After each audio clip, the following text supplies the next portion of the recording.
할렐루야. 어느덧 8월 중순이 되었습니다.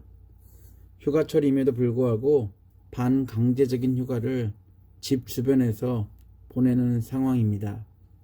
그나마 조금씩 해제가 되어 외부 생활이 나아지긴 했지만 여전히 만남과 모임에는 제약이 있습니다. 이러한 기간 동안 사랑하는 가족들과 더 많이 그리고 더 깊은 추억을 쌓는 시간을 만들어가면 좋을 것 같습니다. 혼자 있고 활동에 제한이 있기 때문에 시간을 낭비하게 하거나 관심을 쏟게 하는 유혹들이 저희 주변에 너무 많이 있습니다. 쉬운 예로 성경 한 줄 읽고 묵상하는 것이나 기도 몇 분 하는 것은 많이 부담스러운데 인터넷 쇼핑이라든지 소셜미디어라든지 게임을 하는 몇 시간은 너무 빨리 흘러 너무나 안타까워합니다. 때가 점점 악해지는 이때 저희들이 어떻게 행해야 할지 주의하고 지혜로운 자로서 세월을 아끼며 성령 충만한 삶을 이어가기를 부탁드립니다. 오늘 저희들은 예배란 이름으로 모였습니다. 그리고 예배를 드리고 있습니다. 이 예배 가운데 살아계신 하나님과 깊은 만남을 경험하는 복된 시간이 되기를 소원합니다. 모일 수 없는 환경이고 서로 보지 못하는 그런 상황 가운데 있지만 이 시간만큼은 저희들 자신을 하나님이 기뻐하시는 희생 제물로 온전히 드리며 하나님께만 올인하는 구별된 거룩한 시간이 되기를 간절히 소망합니다. 아무리 마음에 맞는 사람들끼리라도 인간관계가 언제나 좋은 것이 아님을 저희뿐 아니라 저희 주변에 드러나는 모습들을 통해 자주 목격합니다. 분명 좋은 의도로 함께 같이 시작했지만 불편한 관계가 되는 경우들이 너무 많습니다. 굳이 돈 문제가 아니더라도 살아온 인생 과정과 삶의 방향이 다르기 때문에 불편한 결과로 이어지는 일들이 빈번하게 저희 주변에서 일어납니다. 이러한 상황이 발생하면 짜증나고 화나고 또한 미워하게 되고 질투를 넘어 증오하며 더 나아가 상대방을 죽이고 싶다라는 생각이 들 정도로, 아니 아예 모르는 사람이면 좀 나을 텐데 내가 너무 잘 아는 사람들에게 당했을 때 그 억울함은 말로 표현할 수 없습니다. 건너지 말았어야 할 다리를 건넌 뒤 후회하면서 속상해하기도 하고 억울해하기도 하고 때로는 우울해지기도 합니다. 인생 가운데 그렇지 않아도 너무 힘들고 어려운데 이러한 일들이 반복되듯이 쉬지 않고 일어나기 때문에 한치 앞도 모르는 인생이 참 쉽지 않고 고단합니다. 그렇기 때문에 만남의 소중함을 아무리 강조해도 지나치지 않는 것 같습니다. 오늘 본문 역시 좋았던 인간관계가 어떻게 틀어지는지 보여주는 내용입니다. 사울과 다윗의 시작은 너무 좋았습니다. 그러나 시간이 흐르며 점점 둘 사이의 골은 깊어지고 둘의 간격이 더 이상 벌어질 수 없을 정도로 극과 극에 있게 됩니다. 오늘 본문을 내용을 나누면서 어떻게 이러한 관계로 치달았는지 좀 우리 알아보고 더 나아가 저희들의 관계는 하나님과의 관계 또 우리 주변 사람들과의 관계가 어떤지 살펴보고 또한 올바른 적용을 오늘 이 말씀을 통해서 나눠보고자 합니다. 다윗과 사울의 만남은 골리앗이 나오는 블레셋과의 전쟁터입니다. 사울과 이스라엘은 거대한 골리앗을 보고 두려워했습니다. 블레셋의 요구는 전면전이 아니라 1대1로 싸워 전쟁의 승패를 판가름하자고 합니다. 왜냐하면 골리앗이 있었기 때문입니다. 골리앗은 자신과 사울 한 사람을 내보내라고 사울과 이스라엘 군대를 재촉합니다. 40일 동안 아무런 반응이 없는 이스라엘을 보며 골리앗은 이스라엘 군대는 보잘것없다라고. 그리고 이스라엘이 믿는 신 하나님은 아무것도 할 수 없다라고 비아냥거리면서 이스라엘 군대를 그렇게 사기를 떨어뜨리고 있었습니다. 그리고 골리앗은 블레셋의 신이 이스라엘의 신보다 강하다고 말하면서 이스라엘을 점점 압박해 왔습니다. 이때 다윗이 아버지의 부탁을 받고 형들의 생사를 확인하기 위해 전쟁터에 등장하게 됩니다. 다윗은 갑옷을 입을 수 없을 만큼 초라했고 칼을 들기에 버거워할 정도로 전쟁과는 거리가 먼 사람이었습니다. 그러나 다윗은 골리앗의 말을 듣고 형들과 군사들의 만류에도 불구하고 사람들의 이목을 위해서가 아니라 하나님을 모욕하는 골리앗을 그냥 놔둘 수가 없었습니다. 그래서 다윗은 너는 칼과 창과 단창으로 내게 나아오거니와 나는 만군의 여호와의 이름 곧 내가 모욕하는 이스라엘 군대의 하나님의 이름으로 내게 나아가노라. 또 여호와의 구원하심이 칼과 창에 있지 아니함을 이 무리에게 알게 하리라. 전쟁은 여호와께 속한 것인즉 그가 너희를 우리 손에 넘기시리라. 라는 강한 선포와 함께 골리앗 앞에 나아가 골리앗을 돌멩이 하나로 무너뜨리고 블레셋 군대를 진압합니다. 골리앗을 무너뜨리고 블레셋을 패배시킨 다윗은 사울의 신뢰를 한몸에 받게 됩니다. 그리고 다윗은 사울과 함께 또는 혼자 여러 전쟁에 참여하며 전쟁을 승리로 이끌어 사울 왕국이 견고하게 세워지도록 돕습니다. 우리 18장 5절에 이렇게 쓰고 있습니다. 메시지 성경입니다. 다윗은 사울이 무슨 일을 맡기든지 그 일을 아주 잘 해냈다.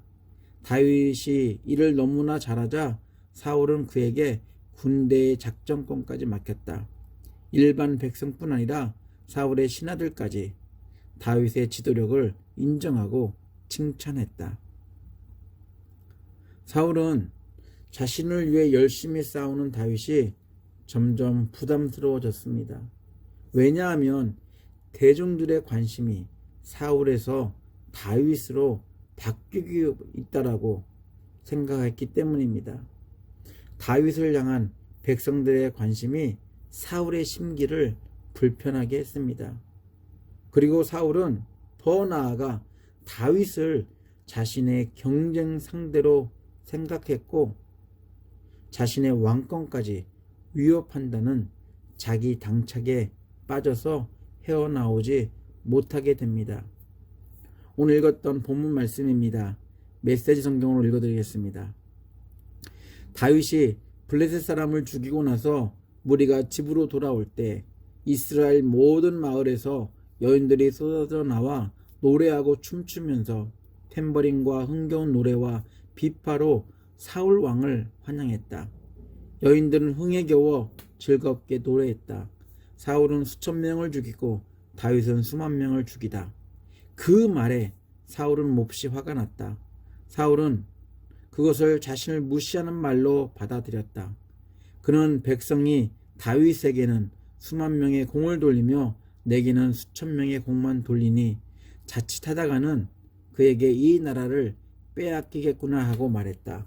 그때부터 사울은 다윗을 경계했다. 사울은 자신과 그의 군대를 향한 노래의 가사를 자신을 무시하는 말로 들었기 때문에 사울은 이 노래를 듣고 기뻐하기보다는 도리어 불쾌했습니다. 더 나아가 다윗이 인기를 몰아 자신을 죽이고 왕권을 빼앗고 이 나라를 차지할 것이다 라고 상상까지 합니다. 사울 자신을 괴롭히는 이러한 공상과 상상은 하나님을 자신을 왕으로 세워준 하나님을 멀리하게 만들고 사람들의 관심에 더 귀 기울이게 됩니다. 그러면 그럴수록 다윗은 하나님과 더 가까워지고 있다는 사실을 성경은 놓치지 않고 기억하고 있습니다. 사울이 주목한 것은 다윗이었고, 사울이 주목한 것은 사람들의 관심이었고, 반면 다윗은 사울을 왕으로 세워 사울을 섬기도록 은혜를 주신 하나님만을 주목하고 있다는 사실, 우리가 오늘 말씀을 통해 기억해야 할 것입니다. 사울보다 다윗을 칭찬했던 여인들은 전쟁에 참여한 군인들이 아닙니다. 누가 전쟁에서 용맹하게 잘 싸웠는지 어떻게 알고 그러한 축하 노래를 불렀을까요? 골리앗을 두려워했던 사울이나 군인들과는 달리 다윗은 용맹하게 하나님의 이름으로 골리앗을 무너뜨렸다는 소문을 전쟁을 마치고 돌아오는 군인들보다 백성은 먼저 알고 있었을 것입니다. 분명 백성들의 관심은 당연히 골리앗을 무너뜨린 다윗을 향할 수밖에 없었습니다. 분명히 이러한 백성들의 축하, 백성들의 노래에 대해서, 다윗의 그런 행함에 대해서 경계하고, 또한 그런 것들에 대해서 자신의 자리에 대한 그런 위태함을 느끼기보다는 자신의 인재 등용 능력에 대해서 만족하고 기뻐했어야 합니다. 왜냐하면 자신 역시 두려워했던 골리앗을 무너뜨리고 전쟁에서 승리를 이끌었던 다윗 때문에 자신의 지도력은 더 상승했기 때문입니다. 그러나 사울은 다윗의 인기와 사람들의 반응이 두려웠습니다. 처음 다윗은 너무 좋았었습니다. 하지만 시간이 흐를수록 다윗은 사울 자신을 패자로 만드는 그런 존재였고, 그래서 시간이 흐를수록 다윗을 짜증과 증오와 혐오의 대상으로 만들어 가고 있었습니다. 8절을 보겠습니다. 사울이 그 말에 불쾌하여 심히 노하여 이르되 다윗에게는 만만을 돌리고 내게는 천천만 돌리니 그가 더 얻을 것이 나라 말고 무엇이냐 하고. 사울은 이 노래를 단순히 승전가의 노래가 아니라 자신의 권력을 위협하는 다윗을 향한 국민의 마음으로 듣게 됩니다. 우리는 사울이 왕이 되기 전에 모습을 잘 알고 있습니다.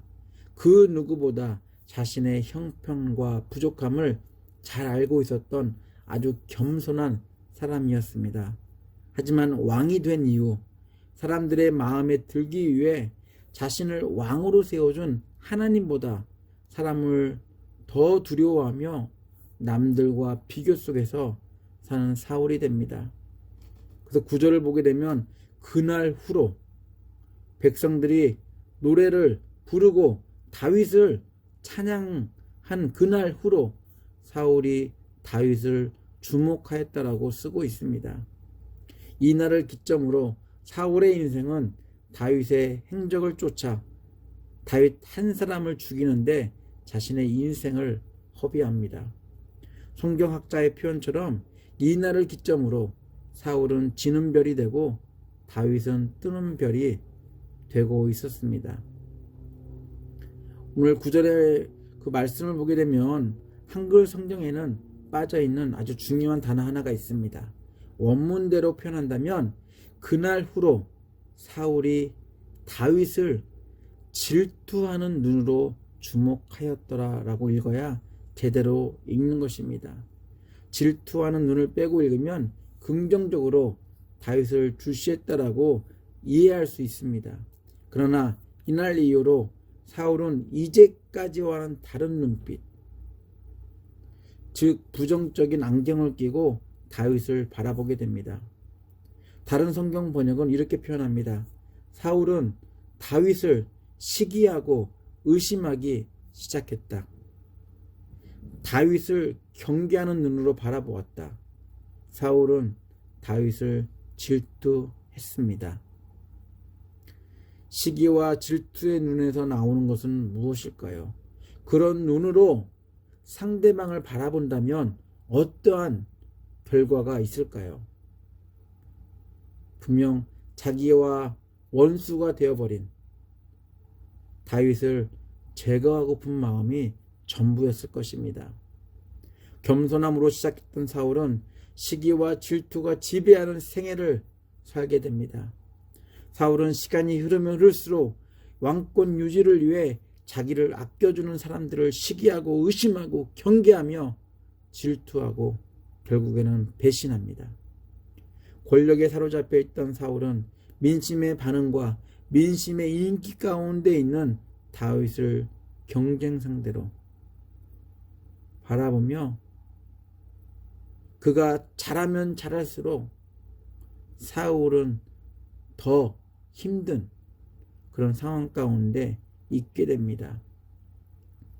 사울의 왕권을 위협하지도 않았던 다윗임에도 불구하고 다윗은 민심을 통해 자신의 왕위를 노리는 인물로 이스라엘의 왕이 되려는 자로만 몹쓸 상상을 사울 혼자 매일매일 꿈꾸며 살아갑니다. 또한 이 그날 이후로 사울은 악한 영에 의해서 자신의 속마음을 다윗에게 표현하는 일이 아주 잦아들게 됩니다. 사울은 다윗의 존재에 대한 두려움과 불안함 그리고 미움과 질투가 마음속 깊은 곳에서부터 올라오고 있었습니다. 사람들의 관심에 민감했던 사울왕은 다윗을 향한 백성들의 태도 때문에 깊은 우울함에서 빠져나오지 못하고 다윗을 아예 사람들의 관심에서 제외시키려고 합니다. 그래서 사울은 다윗을 죽을 수 있는 많은 전쟁터에 보냅니다. 그러나 사울이 보란 듯이 하나님과 함께한 다윗은 모든 전쟁에서 승리하고 돌아옵니다. 그리고 사울의 예상과는 달리 백성들은 다윗을 잊기보다는 그의 용맹함을 더 칭찬하고 지켜 세웁니다. 18장 29절부터 30절 말씀입니다. 세 번역입니다. 사울은 주님께서 다윗과 함께 계시던 것을 알았고 다윗을 더욱더 두려워하게 되어 마침내 다윗과 평생 원수가 되었다. 그 무렵에 블레셋 지휘관들이 군대를 이끌고 침입해 와서 싸움을 걸곤 하였는데 그때마다 다윗이 사울의 장군들보다 더 큰 전과를 올렸기 때문에 다윗은 아주 큰 명성을 얻었다. 다윗이 사람들의 관심을 목표로 사울왕을 도왔다면 사울의 의심은 합리적일 수 있습니다. 그러나 다윗은 사람들 때문에 사울을 도운 게 아니라 하나님 때문에 사울을 도왔고 이스라엘을 위해 목숨을 걸고 싸웠습니다. 사울이 다윗을 두려워할 수밖에 없는 이유는 민심도 있지만 그보다 다윗의 행보 속에는 하나님이 함께 하고 있다는 사실입니다. 사울은 매번 하나님과 함께한 다윗을 언급합니다. 사울의 관점에선 다윗의 용맹함을 강조하지만 성경 저자의 관점에선 사울과 달리 다윗은 하나님과 언제나 함께 하고 있음을 강조하고 있습니다. 그럼에도 사울은 한 치 앞도 모르는 자기 인생을 위해 오해와 배신과 모함으로 인간관계를 무너뜨리고 있습니다. 주목할 필요가 없는 대상에 마음을 빼앗기다 보니 사울의 삶은 너무 힘들었습니다. 성경은 다윗과 사울의 관계를 통해 한 치 앞도 모르는 인생의 승자와 패자는 사람들에게 달려있는 게 아니라 하나님께 달려있음을 성경을 읽는 독자들에게 말하고 있습니다. 죄인의 성품을 가진 인간들은 언제나 자신을 위해 인간관계를 이용하려 할 뿐입니다.